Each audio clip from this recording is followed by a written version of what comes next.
you without actually really taping you. I had an Android, never has iPhone, so I'm always whatever. So, all right, so we have front squats for you at the first station.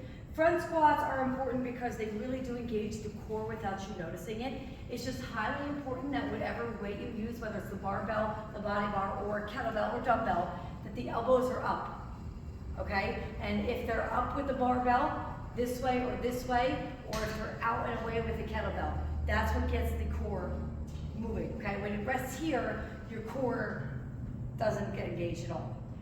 Two ways to get into it with the barbell. All right, so the first one is like the zombie lift. This is still a little low, but that's what I'll still demonstrate you. The zombie lift, to do the cross arms, you come over, and yes, it does touch your neck a little bit. It feels weird, but you get used to it. And if you don't like it, don't worry, I got other ways for you to do a front squat. So what I would do here first is I would first take this off and see how I can balance right here. I really don't even need to cross my arms, and you're gonna stay facing the mirror. I'm just doing this so you can see me. So you see how it balances? So for right now, it actually doesn't touch my neck. But some people don't like it, and that's okay.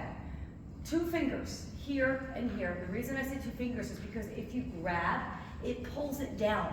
And now it's on top of my shoulders, and I'm gonna get bruises right here. So it needs to be really up high. So I should be able to squat like this. I should. You don't need to. We'll go to 2 fingers, elbows up, like this. Squat all the way down and up. And from here, I feel my core, my legs, everything's engaged.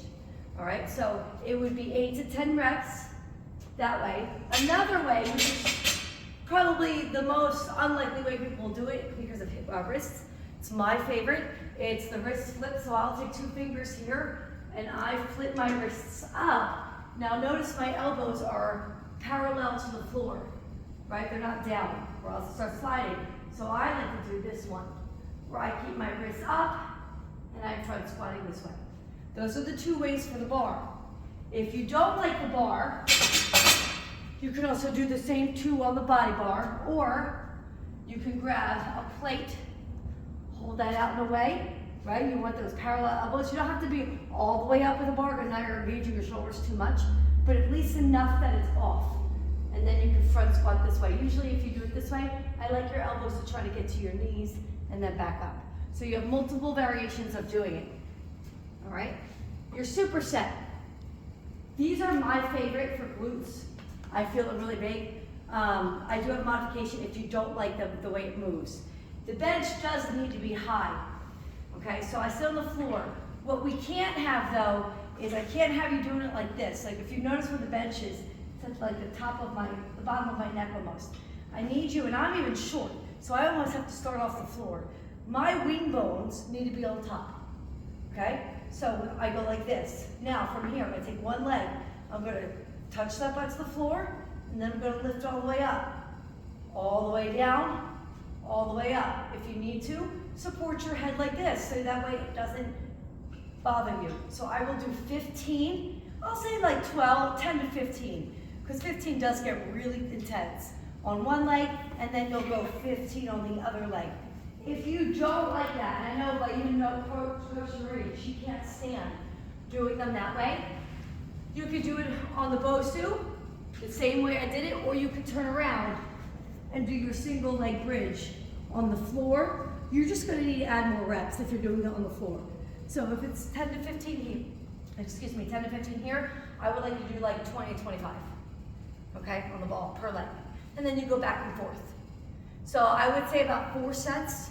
All right, next station is 3 kettlebell exercises. No superset, just 3 back-to-back exercises before you rest. So you have 10 squats, okay? Then you have 10 swings, like this. All right, and again, remember, the kettlebell swing is humping the air. I'm humping. I am not squatting and straight arm swinging. It's all in the hips. It's a deadlift. Just think of a deadlift. Punching in the gut, butts up, slight bend in my knees, and then I'm just going like this. That's all I'm doing, except I'm holding the kettlebell to thrust it. And notice my hands go here. It's like T-Rex arms, right? So deadlift, T-Rex, deadlift, T-Rex. Say that in your head and you'll be great. And then, sorry, the last one is kettlebell's pulse. Okay? So you'll go 10 squat, 10 deadlift T-Rex swings, and then 20 pulse. All right, and then that would be one set. You'll do that like 4 to 5 times. This one here, there's 3 motions, probably do 2 sets here total per leg. This one's gonna take a bit. So what I'm gonna do is I'm gonna do 15 step-ups, okay? 15 like this, all right? Then after 15 step-ups, I'm gonna do 30 donkey kicks like this. It's more of like a seesaw lunge, okay? And then I'm gonna go 12 step-up, same leg. Then I'm gonna go 25 donkey, should be 24. All right, and then we go 10 step up, and then 15. Okay, and it's all right there. That's one set. That's all one set. That's all one side, Yes. and then you switch. Then you switch. That's what I'm saying, maybe 2 to 3 full rounds per leg. All right, so you see here, I'll rewrite it differently. She wrote it where it goes like 15 by 15, where it goes like right, left. I personally like this. You can go right, left if you want to. I think it starts to get really wonky and confusing. So I would go 15 right, then the 30 kick back right, 12 left or right, 25 kick back right, 10 right, 15 kick back right, then do the other leg. And you're really gonna feel that back here. Okay, if it's too intense, then maybe go 15, 30 right side, 15, 30 left side, or however you wanna break it down, all right? Was it, sorry, was the donkey kicking? Or It was just- so or coming up? less kicking, more of a seesaw. Oh, okay. Okay, and with this holding you forward, it's gonna pull you that way so the back should stay nice and flat. If your back hurts, I would say maybe even raise it or drop it for the kickbacks and then kind of tap fingertips to the plyo box. All right, and then our last station is TRX slider circles. All right, so these are, or you call them around the world. All right, so these are where I reverse lunge. I stay here with this leg, and now I'm gonna do like ballerina stuff. I'm gonna lean back, okay, so I'm not tight like this. I'm leaning back in that lunge, putting all the weight here. This leg stays straight, goes all the way around. I'm still down.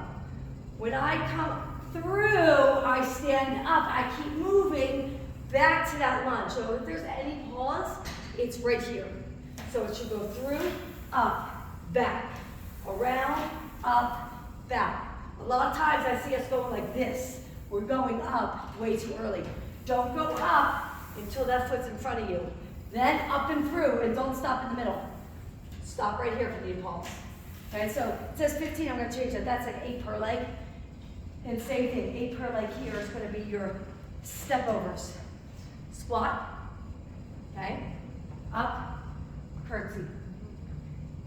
2, 2, you don't even need weight. 3, between these 2, you don't need weight. If you really wanna push it heavy, go right side, left side.